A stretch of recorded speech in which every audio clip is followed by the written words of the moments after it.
গল্পের নাম ওহে প্রেয়সী ভালোবাসি। লেখিকা মারিয়া মিম। ছদ্মনাম পর্ব সংখ্যা 12। গোধূলিবেলা আমার আর মামনির একটা প্রিয় সময়। এ সময়টা একান্ত আমাদের। সকল কাজ থেকে ছুটি নিয়ে আমি আর মামনি গল্প করতে বসি। সারাদিনের সমস্ত কথা শেয়ার করি একে অপরের সাথে। আর আমাদের সঙ্গে হয় 2 কাপ গরম চা। চায়ের অভ্যাস মামনি থাকলেও আমার ছিল না। তবে ইদানিং মামনির পাল্লায় পড়ে অভ্যাসটা আমারও হয়েছে। মামনির রুমের বারান্দায় বসে ব্যস্ত পাখিদের নিরে ফেরা দেখতে দেখতে চায়ের কাপে এক চুমুক দিয়ে মামনি বলল, কথা হয়েছে ওর সাথে? না মামনি। এতটা রাগ কেন করলো? কি করেছিস সত্যি করে বল তো। মামনি তুমিও? এমন সময় মামনির ফোনটা বেজে ওঠে। স্ক্রিনে কাঙ্ক্ষিত মানুষটার নাম্বার দেখে বুক কেঁপে ওঠে। মামনি মৃদু হেসে ফোনটা আমার দিকে বাড়িয়ে দিয়ে বলল, যা কথা বলে আয়। আমিও আর কিছু না বলে ফোন নিয়ে আমাদের রুমে চলে আসি। রিসিভ করতেই চোখের সামনে ভেসে উঠল মানুষটার ক্লান্ত মুখটি। আমাকে দেখে দৃষ্টি সরিয়ে নেয়। আমি বলে উঠলাম, আর কতদিন রাগ করে থাকবা? 2 দিন তো হলো, এবার তো কথা বলো। দেখো প্রিয়তা, ফোনটা মাকে দে। তুই কেন ফোনটা রিসিভ করেছিস? মা কই? ঠিক আছে দিচ্ছি আমি। আর ফোন দিবে না আমাকে, কখনোই না। বলে ফোন কাটতে নিলেই ও পাশ থেকে প্রিয়ক বলল, সাহস বেশি হয়েছে তাই না? এবার আসি, দেখব কোথায় আছে এত সাহস। আমি শুধু মৃদু হাসলাম। প্রিয়ক তো দেখে বলল, একদম হাসবি না, জানে মেরে ফেলবো। আমি হাসি চেপে রেখে বললাম, আসছো কবে? খুব শীঘ্রই। কলেজ গিয়েছিলি? ক্লাস কেমন চলছে? গিয়েছিলাম, আর সামনের মাসে এক্সাম। চিন্তা করিস না, তার আগেই চলে আসবো। এরপর বেশ কিছুক্ষণ কথা বলে ফোন রেখে নিচে মামুনির কাছে চলে আসি। ততক্ষণে মামুনি রাতের রান্নার ব্যবস্থা করেছে। আমিও কিচেনে যেয়ে মামুনিকে সাহায্য করতে লাগলাম। গল্প কথায় রাতের রান্না শেষ করে ফ্রেশ হয়ে পুনমকে পড়াতে বসি আমি। পুনমকে পড়ানো শেষ হলে রাতের খাবার সবাই একসাথে খেয়ে যেয়ে যার রুমে চলে যায়। একসময় প্রকৃতিতে নেমে আসে নীরবতা। এতগুলো বছর ধরে যে দিনটার অপেক্ষায় থেকেছি, প্রতিটা প্রহর গুনছি, আজ সেই অপেক্ষার সমাপ্তি ঘটেছে। ছোট পুতুলটাকে আজ কনের সাথে সজ্জিত করা হয়েছে। কনের সাথে কাউকে এতটা মোহময়ী লাগে তা আগে জানা ছিল না আমার। মনে হচ্ছিল চোখের পলকে পুতুলটা বড় হয়ে গেছে।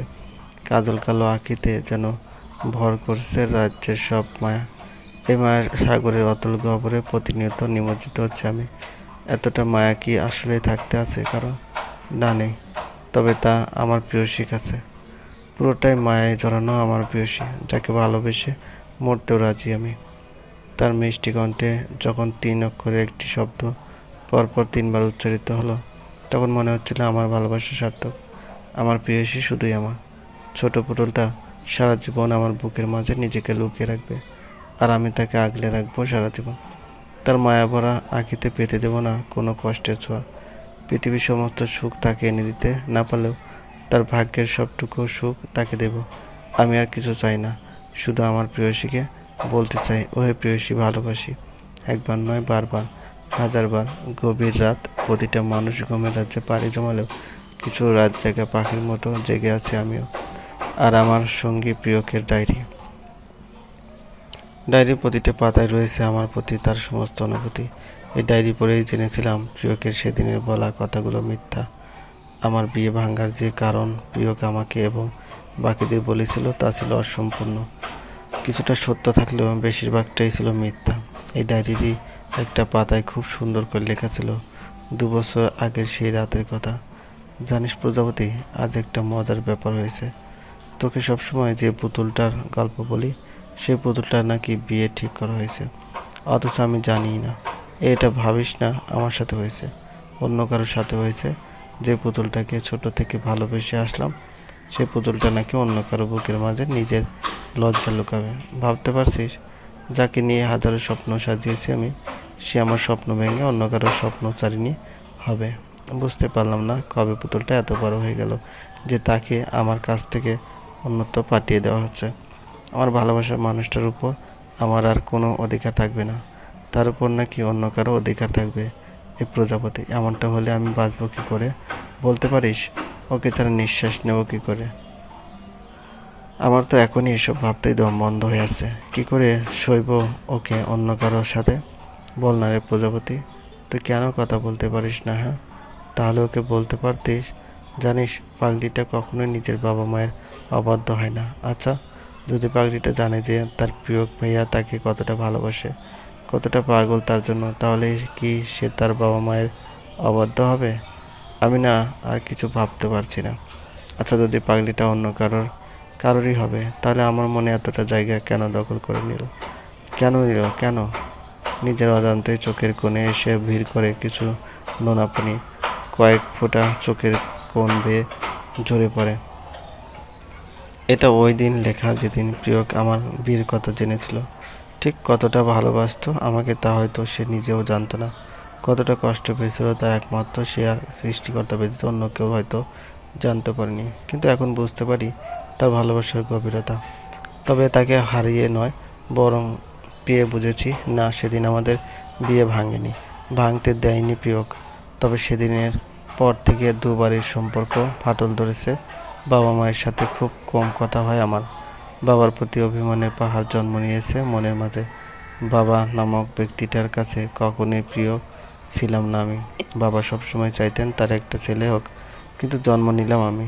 আমার জন্মের পর বাবা নাকি আমাকে খুব ভালোবাসতেন, কিন্তু আমার জন্মের পর 5টি বছর কেটে যাওয়ার পর যখন আম্মি আর কনসিভ করলেন না, তখন বাবার চিন্তা হয়। আম্মিকে ডাক্তার দেখালে জানা যায় আম্মি আর কখনোই সন্তান ধারণ করতে পারবেন না। তখন জানা আমাকে জন্ম দেওয়ার সময় মায়ের অসুস্থতার আরও একটি কারণ ছিল, আম্মি তার পরবর্তী সন্তান ধারণের ক্ষমতা হারিয়েছিল। সেই থেকে বাবার রাগ আমার আর মায়ের উপর। ছোট থেকে দেখতাম বাবা মায়ের মনোমালিন্য, তবে তা কেন তখন বুঝতে না পারলেও এখন জানি। আমার প্রতি বাধ্য হয়ে যতটা ভালোবাসা যায় ততটাই বাঁচতেন তিনি। সবার সামনে বাবার ব্যক্তিত্ব ছিল কঠোর, যার ফলে কেউ কিছু বলার সাহস পেত না। শুধু বাবা নয়, আমার বড় চাচুও কঠোর প্রকৃতির মানুষ। ছোট চাচু কেবল নরম মনে, যার ফলে বাবা মা বড় চাচুর কথার পিঠে কেউই কথা বলতে সাহস পেত না। আমাকে করা অবহেলা সবার চোখে পড়লেও তারা ভাবতো বাবা তো এমনই, তাই খুব বেশি কিছু মনে করতেন না। বাবা তার বন্ধুর ছেলে রায়ানের সাথে আমার বিয়ে ঠিক করেছিল, ও শুধুমাত্র নিজের স্বার্থের জন্য। ওনার শুধু যে বন্ধু ছিল তা নয়, বরং ছিল ব্যবসায়ের অংশীদার, যার ফলস্বরূপ বড় একটা প্রজেক্ট পেতে চলেছিল বাবা, সেটাও আমার আর রায়ানের বিয়ের মাধ্যমে।